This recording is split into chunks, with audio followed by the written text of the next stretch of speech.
equilibrio, ¿no? Equilibrio estático y cinético, ¿no?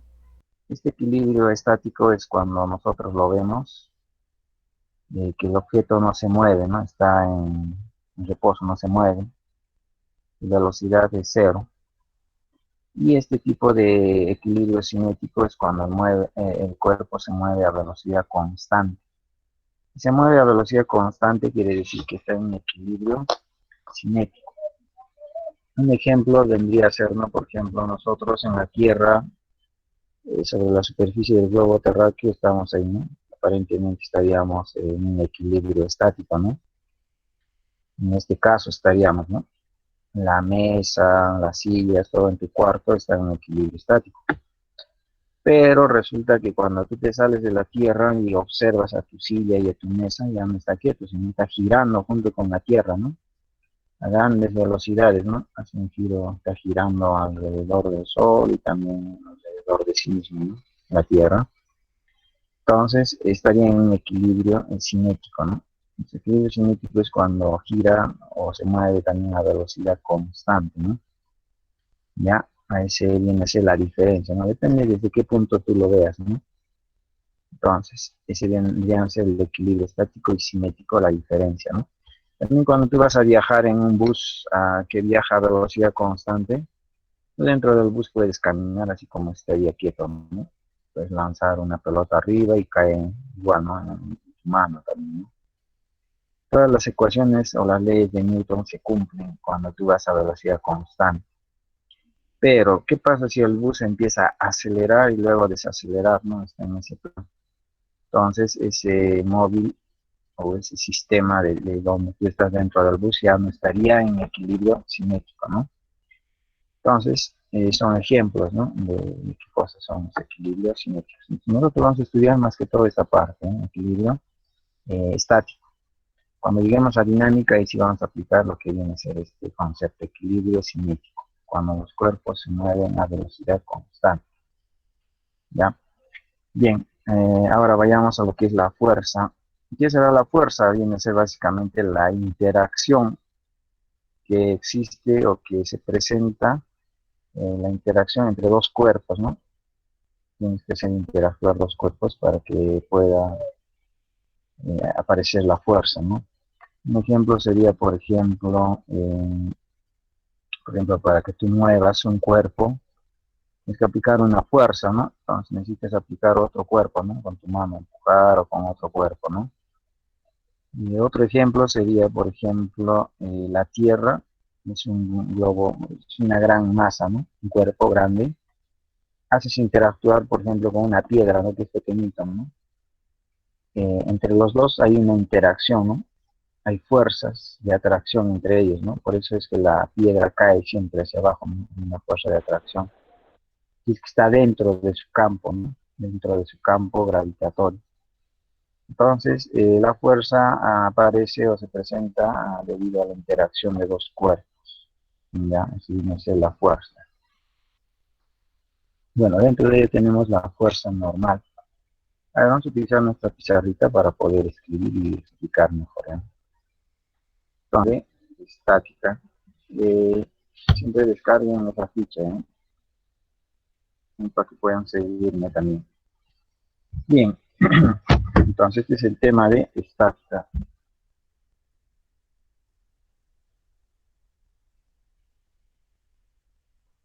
Entonces estamos hablando de lo que viene a ser la fuerza normal. La normal, ¿en qué caso se da? Es cuando, por ejemplo, ese viene a ser la tercera ley de Newton, ¿no? A toda acción hay una reacción. Tenemos un cuerpo aquí, una masa M, está sobre una superficie, ¿no? Entonces, si este cuerpo tiene su peso, pues, ¿no? Debido a la gravedad, siempre el peso está presente ahí, mg. Entonces, hay una tercera ley de Newton, ¿no? A toda acción hay una reacción. Como esta masa le presiona a la superficie, acá en la superficie, esta reacciona, ¿no? Reacciona con la misma intensidad que el peso, igualito, solo que en sentido contrario, ¿no? Que viene a ser la normal o reacción. Y la tercera ley de Newton, reacción o normal. Entonces, este vendría a ser la R, viene a ser la reacción. O normal también le llaman, ¿no? Otros con una N también le ponen, ¿no? Para este caso es fácil, ¿no? Pero hay casos donde, por ejemplo, la superficie es inclinada, ¿no? Puede haber un caso así, ¿no? Y sobre este plano inclinado se le puede poner un bloque, ¿no? Puede como un rodadero, ¿no? Vamos a ponerle aquí un bloque. Más arriba, por acá. Entonces una masa en este bloque, ¿no? ¿Qué fuerzas intervienen sobre este bloque? Primero estaría su peso, ¿no? El peso siempre es para abajo, ¿no? Siempre es para abajo. Este vendría a ser el peso, que es igual a masa por la gravedad.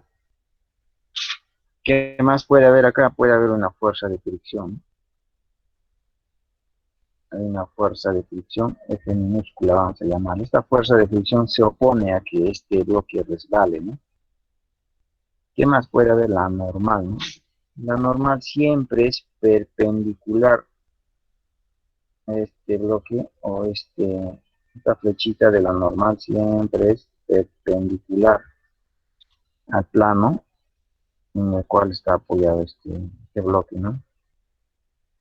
Siempre es perpendicular, que es la reacción O normal, ¿ya? Acá tú puedes tener incluso un ángulo, ¿no? Alfa tal vez. Y vas a trazar acá una línea,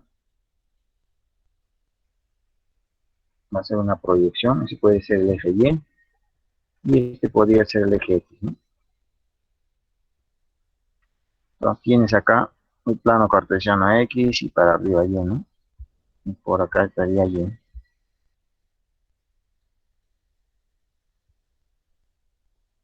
Y este lado sería menos X, ¿no? Y por acá menos Y. Entonces este ángulo vas a tomar alfa también. Van a ver más adelante porque es alfa, ¿ya? Entonces este plano cartesiano que yo he tomado inclinado tiene sus ventajas, ¿no? Porque se pone así y no se pone de otra forma, ¿no? Ya más adelante vamos a ver. Entonces, como ven acá, la normal siempre es perpendicular al plano que está apoyado, ¿no? Entonces, este es un caso también, ¿no? Puede haber otro caso, por ejemplo, no sé, tal vez acá puedo tener una esfera. Vamos a dibujar acá una esfera, ¿no? Esta esfera podría estar apoyado. Wow, ya no se mencionó. Esta esfera podría estar apoyado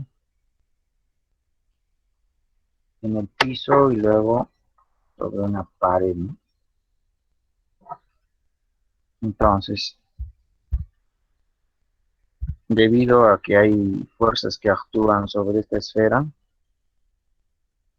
bueno, la esfera vamos a dar cuenta que está empujando acá una fuerza, ¿no? Entonces, esta esfera va a experimentar una acción y una reacción, ¿no? Esta pelota le aplasta a la pared vertical, también tiene su peso hacia abajo, ¿no? Entonces también reacciona, ¿no?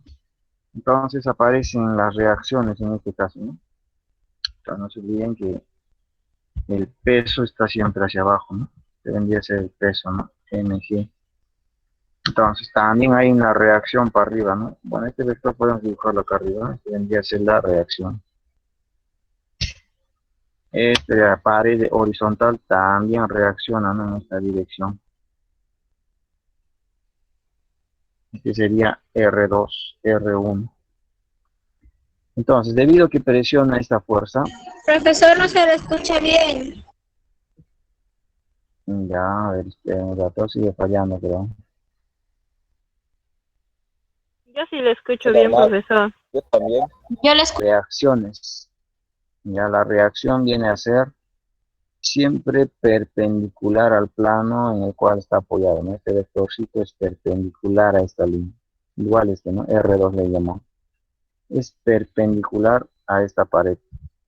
¿Ya? Entonces, como ven, a toda acción hay una reacción. Entonces esta esfera que se apoyaba en el piso tiene una reacción igual de este lado, ¿no? Lo empujaba a esta pared, también reacciona ahí.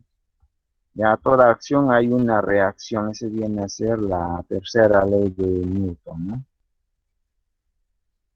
Bien, ¿qué más? A ver, ya vamos a entrar a la primera condición del equilibrio. ¿Qué dice la primera condición del equilibrio? A ver, vamos a escribir acá.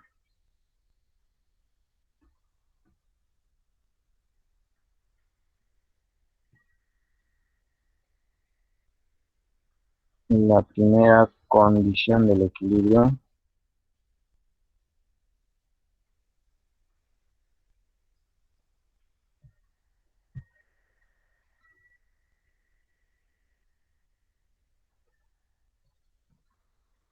Bien, para deducir la fórmula de la primera de condición del equilibrio, vamos a dibujar acá un bloque.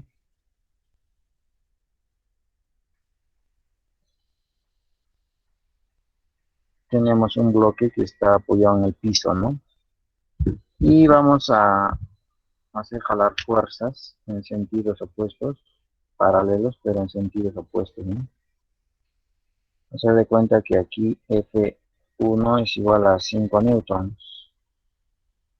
La fuerza F2 es igual a 5 newtons también. Entonces, ¿qué pasa con este bloque? ¿Cómo estará este bloque? ¿Se mueve para la izquierda o para la derecha? ¿Para dónde creen que se va este bloque? Para ningún lado. Ningún lado se queda ahí. Se queda quieto, ¿verdad? No se va para ningún lado, no se va para la izquierda ni para la derecha, ¿no? Entonces, para que esté en equilibrio este bloque, necesariamente estas dos fuerzas tienen que ser iguales. Y si son iguales, quiere decir que la suma de este menos el otro tiene que ser igual a 0, ¿verdad? Y aparece la primera condición del equilibrio, ¿no? O sea, la fuerza 1 menos la fuerza F2 tiene que ser igual a 0. Y acá decimos que F1 es igual a la fuerza 2. Si no serían iguales, entonces habría una fuerza o bien para la izquierda o bien para la derecha y haríamos que este bloque se mueva, ¿no? Entonces, para que esté en equilibrio, necesariamente estas dos fuerzas tienen que ser iguales. Entonces, por eso decimos que la sumatoria de las fuerzas en el eje X, en este caso, tiene que ser igual a 0, ¿no? Para que esté en equilibrio.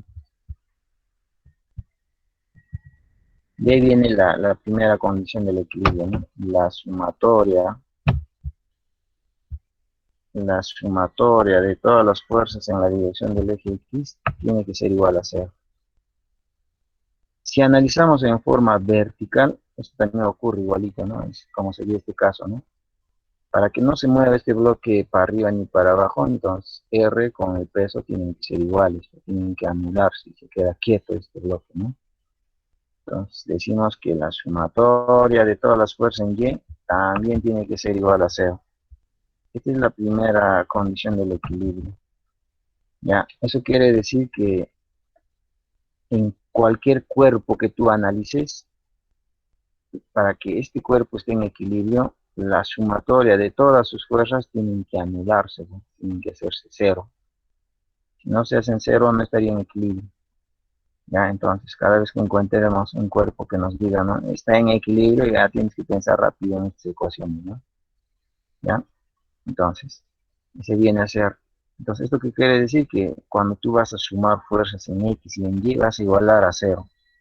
Así como hacíamos acá, ¿no? Mira, sumábamos fuerzas en X, fuerzas en Y, ¿sí o no? Esto hay que igualar a 0.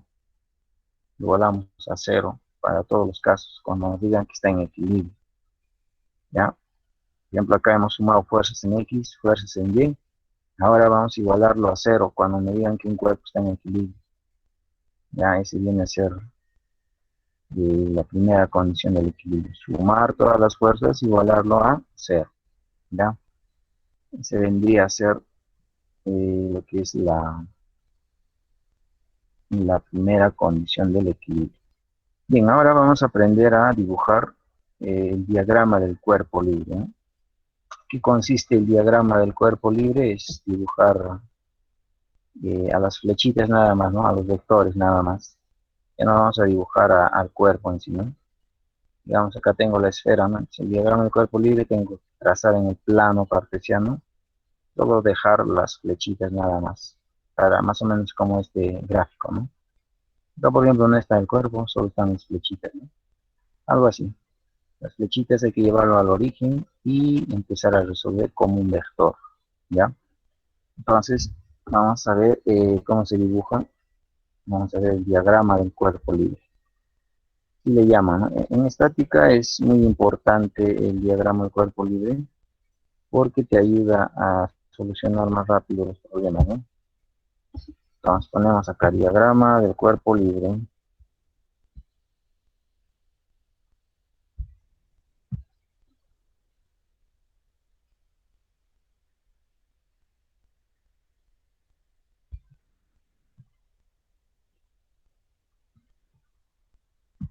Diagrama del cuerpo libre.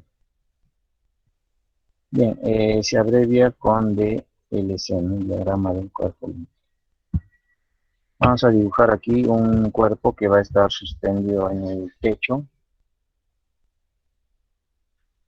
Bueno, son algunos ejemplos, no vas a encontrar muchos más. Todas las figuras que vemos por ahí tienen su diagrama del cuerpo libre. Puedes dibujarlo, su diagrama del cuerpo libre. Acá tenemos una masa que está suspendida de una cuerda, ¿no? Está suspendida en una cuerda, ¿no? Entonces, debido a que tenemos la gravedad, ¿no? Acá influye la gravedad. Entonces, la gravedad hace que tenga su peso este cuerpo, ¿no? Que es igual a masa por la gravedad. Esa es la fórmula de peso siempre. Masa por gravedad se mide en newtons. Entonces, ahora vamos a graficar qué es lo que pasa en la cuerda, ¿no? Normalmente cuando vas a encontrar una cuerda, lo que se hace es cortar a la mitad, imaginariamente, ¿no? Y vamos a ver que se generan en esta cuerda tensiones, ¿no? Entonces hay una tensión en esta cuerda. Si tú analizas en el bloque hay una tensión que es hacia arriba. Esta vendría a ser la tensión para arriba. Si tú analizas desde el techo, la tensión jalaría para abajo, ¿no? Tensión. Es que analizo yo desde arriba para abajo, ¿no? ¿Ya? Y si tú analizas solo en el bloque, la tensión es para arriba y el peso es para abajo, ¿no? Entonces, para que este bloque no se caiga y no suba, esta tensión con el peso tienen que ser iguales. Es como la acción-reacción, ¿no? Entonces, ¿cómo tú dibujarías el diagrama del cuerpo libre para este caso? Es fácil, ¿no? Bueno, acá solo tienes dos flechitas o dos fuerzas que intervienen en el bloque, ¿no? Entonces, primero tenemos la flechita del peso, ¿no? Que es para abajo. Hay que llevarlo todas las flechitas al origen de coordenadas. Acá estaría el peso, ¿no? Peso es igual a masa por la gravedad. Luego la tensión estaría para arriba, ¿no? Estamos analizando en el bloque, ¿ya? En el bloque, entonces sigue la tensión. Entonces, si te das cuenta, hemos escrito nada más las flechitas llevándolo al origen del plano cartesiano, ¿no? Aquí está X y Y. Hemos dibujado las flechitas, aquí está la tensión, el peso, ¿no? Y hemos llevado al origen, ¿no? La cola de las flechas. Este viene a ser el diagrama del cuerpo libre para este caso, ¿no? Para este ejercicio, ¿ya? Entonces, este es un problema de vectores, ¿ya? Tú sabes sumar, realizar operaciones con vectores, ¿no? Entonces, ya puedes encontrar la tensión, el peso, no sé, algo que te pueden preguntar allá. Entonces, este es un ejemplo fácil, ¿no? Ahora vamos a ver otro ejemplo, a ver. El ejemplo de... A ver, vamos a ver el mismo ejemplo de aquí, ¿no? Este de acá. ¿Cómo se dibujaría el diagrama del cuerpo libre para ese caso?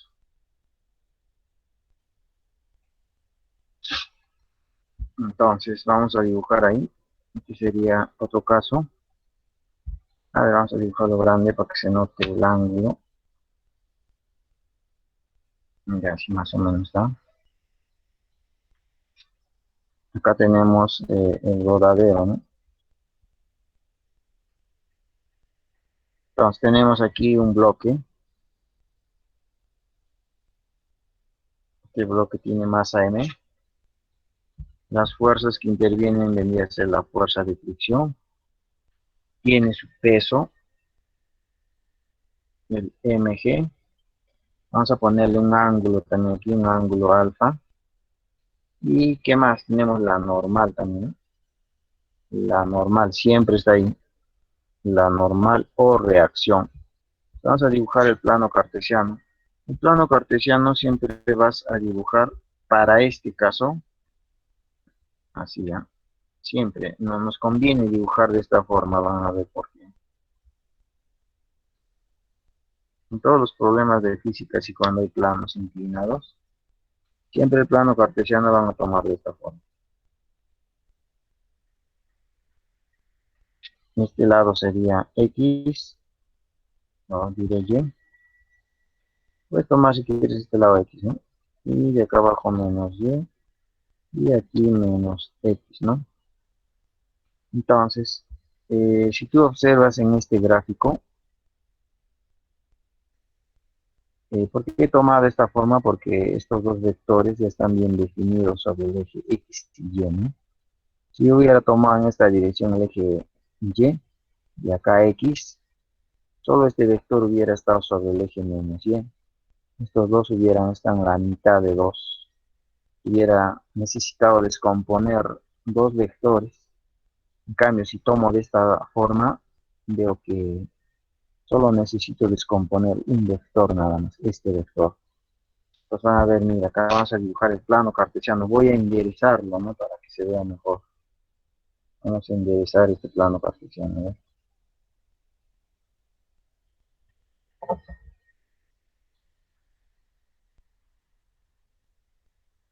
Aquí está el eje X, acá está el eje Y.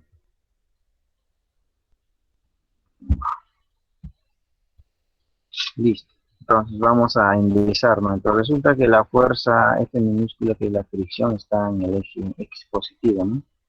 Vamos a dibujar esta fuerza. Por acá está la fuerza de la fricción. La normal o reacción está en el eje Y positivo, entonces para arriba, ¿no? Está por acá. Entonces este vendría a ser R. Luego tenemos el peso, fíjate, está en el primero, segundo, tercer cuadrante, ¿no? Este es el primer cuadrante, segundo, tercer cuadrante, acá está el peso. No estaría por acá, ¿no? Por acá más o menos. Así estaría entonces. Este es un problema de vectores, ¿no? Este sería MG. Este es un problema de vectores, ¿no? Estos dos vectores ya no necesitas descomponer, ¿ves? Solo necesitas descomponer este de acá. Si yo hubiera tomado el plano cartesiano, así como sabemos acá, X y Y, los dos vectores hubieran quedado acá al medio. Acá hubiera estado la F minúscula y acá R. El único que hubiera estado en el eje menos Y hubiera sido el peso. Entonces era más complicado descomponer dos vectores que uno nomás, ¿no? Bien, para descomponer este vector yo necesito un ángulo, ¿no? Este ángulo que te han dado de este plano inclinado respecto a la horizontal debe tener una relación con uno de estos, ¿no? Y para esto vamos a recurrir acá dentro, acá hay triángulos acá, ¿ves? Hay varios triángulos, ¿no? Hay un triángulo grandote, si te das cuenta, ¿sí? También hay otro triángulo pequeñito acá, ¿no? ¿Sí o no? Hay triángulos. Pues vamos a recurrir a estos triángulos. Este es 90 grados, porque es perpendicular. Y además, este eje de menos y también es perpendicular con el plano, ¿no? Este también es perpendicular. A ver, de negrita, este es perpendicular también. Entonces, hay varios triángulos, ¿no? El triángulo grandote, luego el pequeñito, ¿no? Voy a trabajar con el triángulo grandote. ¿Cuánto vale este ángulo de acá? ¿Cuánto será ver este ángulo de? ¿Alguien sabe? Si es que yo trabajo en función a este triángulo grandote, ¿qué será igual a este ángulo en función de este ángulo?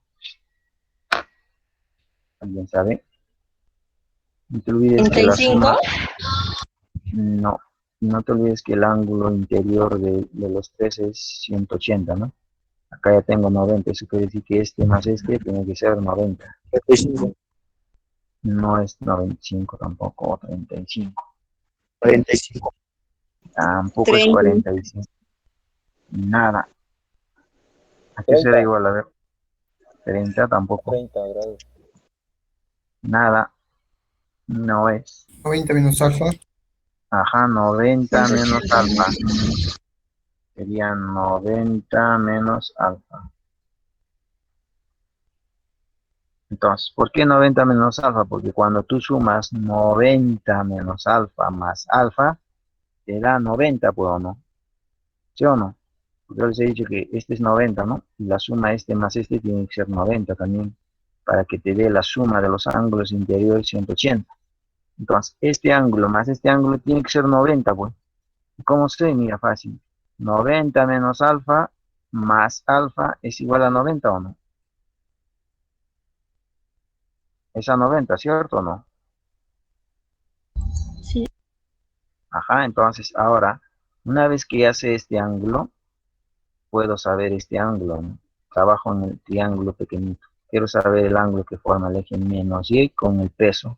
¿Cuánto creen que es? A ver.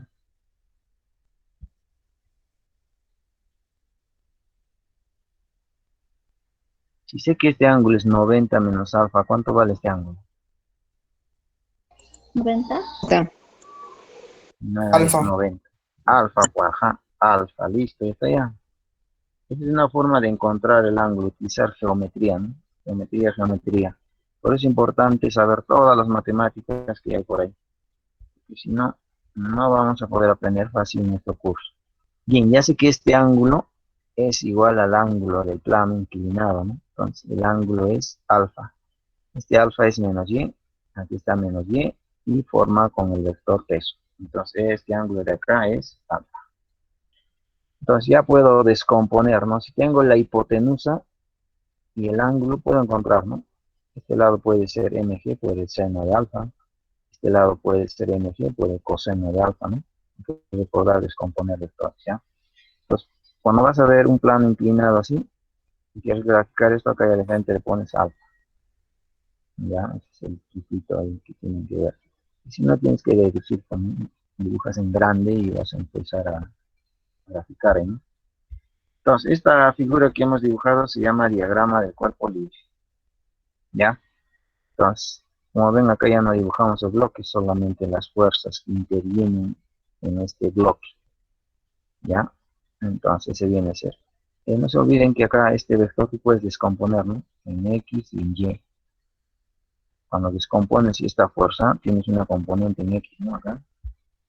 Esta es la fuerza que hace que en los rodaderos, esta componente, tiene estos componentes, ¿verdad? Si tú vas a descomponer este vector, tiene estas dos componentes, ¿no?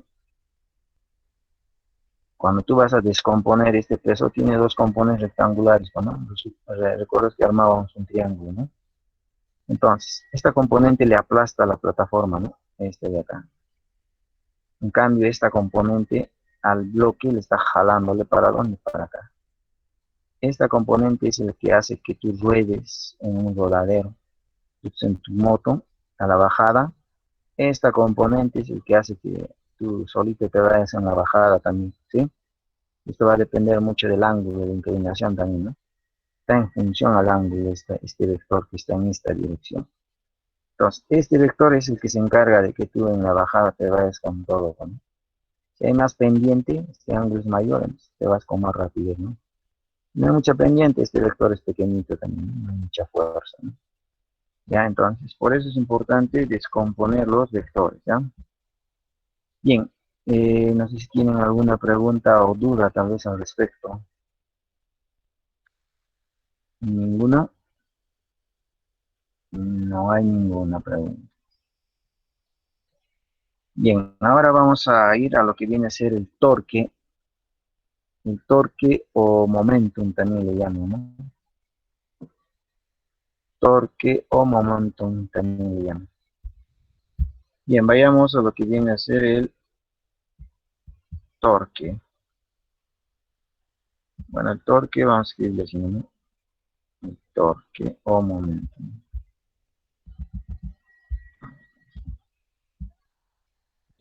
Torque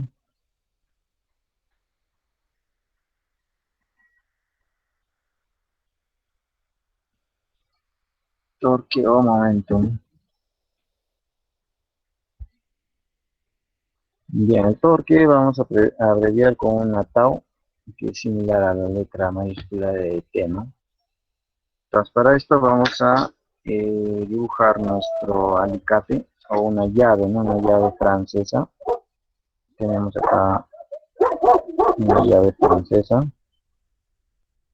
Todos alguna vez han intentado desarmar algún tornillo por ahí. Pues acá tenemos un tornillo que vendría a ser el eje, ¿no? Que es el eje. Vamos a aplicar una fuerza F en esta dirección. Wow. Una fuerza vamos a aplicar ahí. Esta fuerza va a tener un ángulo respecto al brazo, ¿no? Si es la línea de acción es la línea que une el eje con el punto de aplicación de la fuerza, tiene un ángulo, ¿no? Hay un ángulo acá. Le vamos a llamar ángulo beta. Entonces, también podemos encontrar un dato adicional acá, ¿no? Una distancia del brazo, ¿no? En el cual, bueno, es la distancia que hay entre el punto donde está aplicándose la fuerza y el eje, ¿no?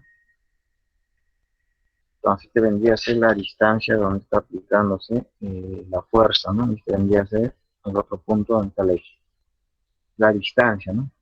Vamos a descomponer este vector. Vamos a descomponer este vector F. Tiene dos componentes, ¿no? Una componente en el eje X, por acá, ¿no? Acá tendría una componente, ¿no? También tendría una componente para arriba. Yo voy a dibujar esa componente a este lado. Les dije que el vector tú puedes moverlo donde tú quieras siempre y cuando tú mantengas su dirección, ¿no? El vector imaginariamente lo traes acá y se arma mi triángulo, ¿no? Y también lo puedo mover acá. No estoy cambiando su dirección, siempre está apuntando para arriba, ¿no? Entonces es válido dibujar así o también traerle esta flechita de este lado, ¿no? Yo voy a dibujarlo acá, ¿no? Bien, entonces ahora vamos a descomponer este vector. Tenemos la hipotenusa que vendría a ser F y el ángulo, ¿no? Entonces, ¿cuánto valdría este vectorcito en función a la hipotenusa y el ángulo de este lado? ¿Qué será igual? A ver, ¿alguien recuerda? ¿A qué será igual? Alfa. No se recuerda. Ajá, alfa, ¿no? Tienen que repasar la parte de descomposición vectorial. Se había dicho que es muy importante porque siempre vamos a estar trabajando con eso. Entonces yo les había enseñado un método, ¿no? Pero ustedes se han olvidado. Pero a ver, ¿dónde está? Aquí esta vez. Este de acá es componentes rectangulares de un vector. ¿Cómo tú puedes expresar los lados de este triángulo en función a la hipotenusa y el ángulo? Él se había dicho, mira, todos estos lados tienen hipotenusa.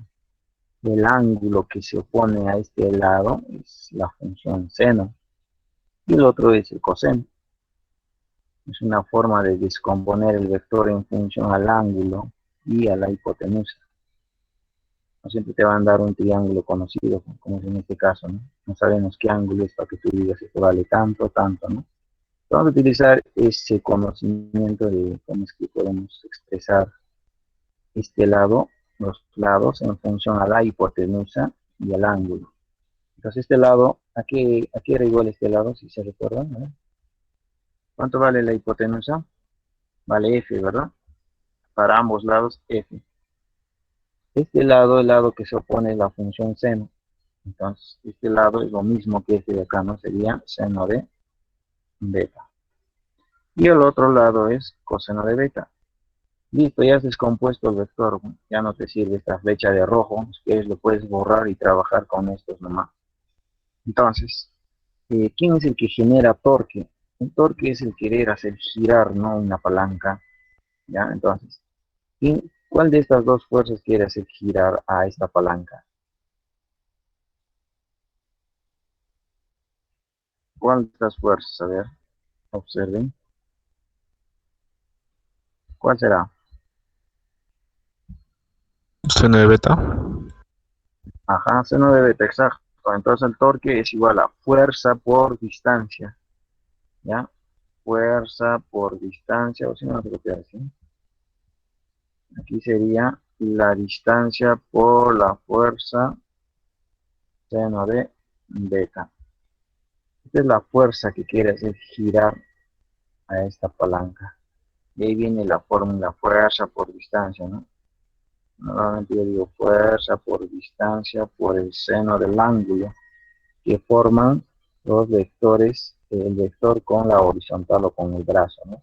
Esta es la fórmula general, ¿ya? A partir de ahí ya vas a encontrar las otras fórmulas. Entonces vayamos a las unidades. ¿Qué unidad tiene la fuerza? Tiene unidades de Newton, ¿verdad? Y la distancia en metros. Metros, listo. Entonces las unidades del torque vienen a ser Newton metro.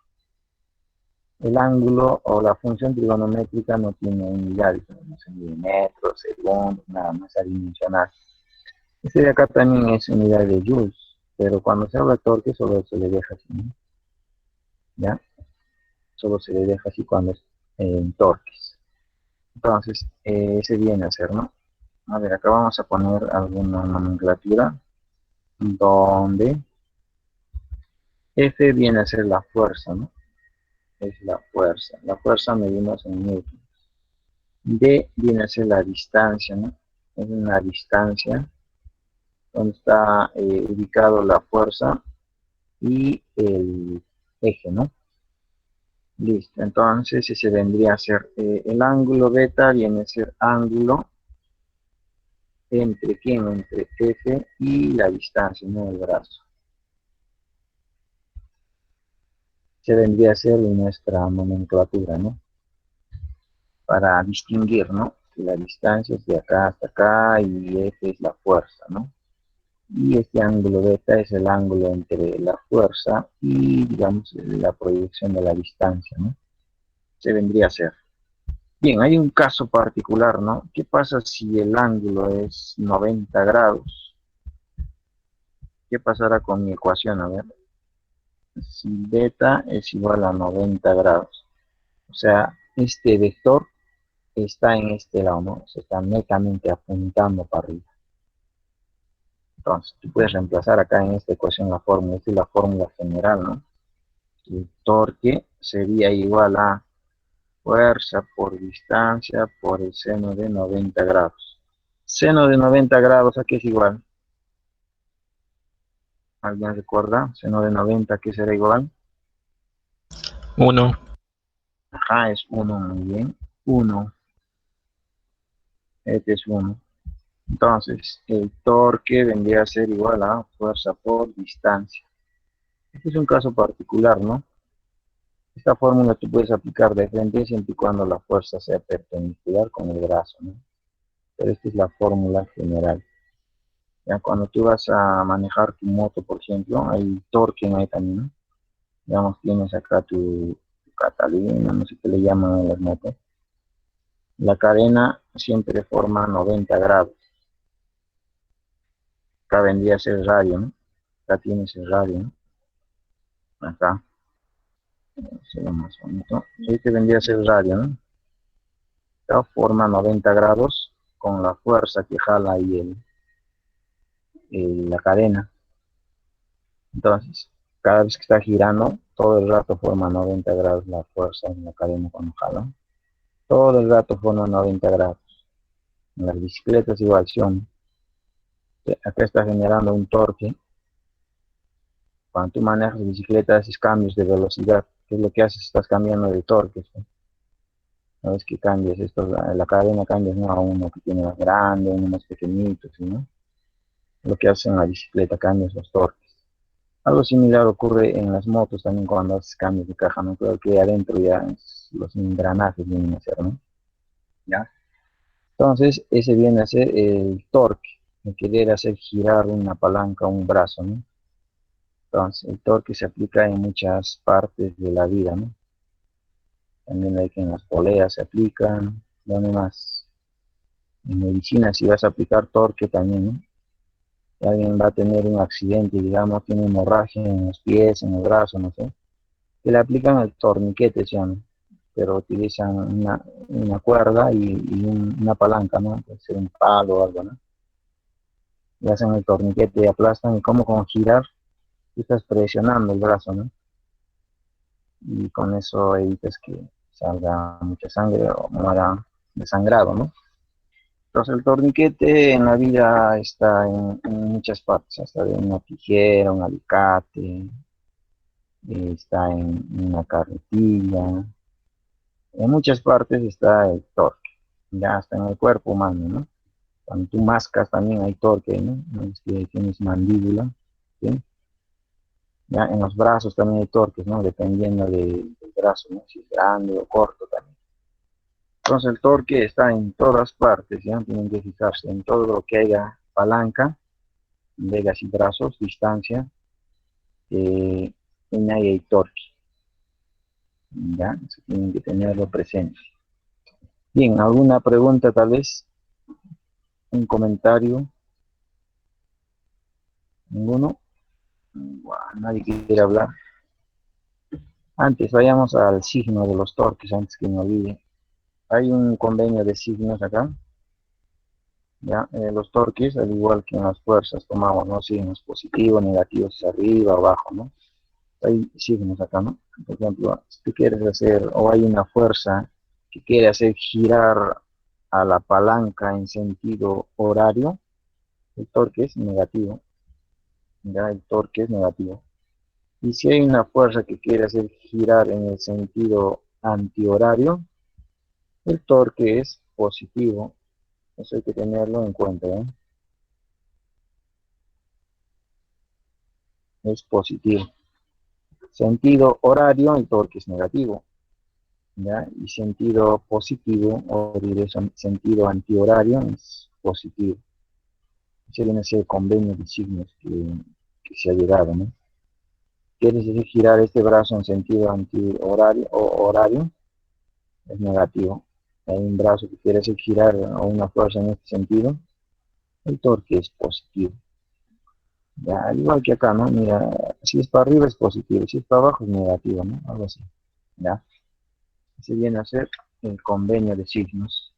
Bien, en la siguiente clase vamos a realizar lo que viene a ser la segunda condición del equilibrio, que viene a ser sumatoria de todos los torques que actúan sobre un cuerpo, tiene que ser igual a cero, ¿no? Y de ahí vamos a empezar a desarrollar puro ejercicios, ¿ya? Bien, nos quedamos en esta parte, ¿ya? ¿Tienen alguna pregunta o duda? ¿Ninguna? No, Aló. profesor. Ya no hay ninguna. Entonces, nos vemos hasta la siguiente clase. Chao, profesor.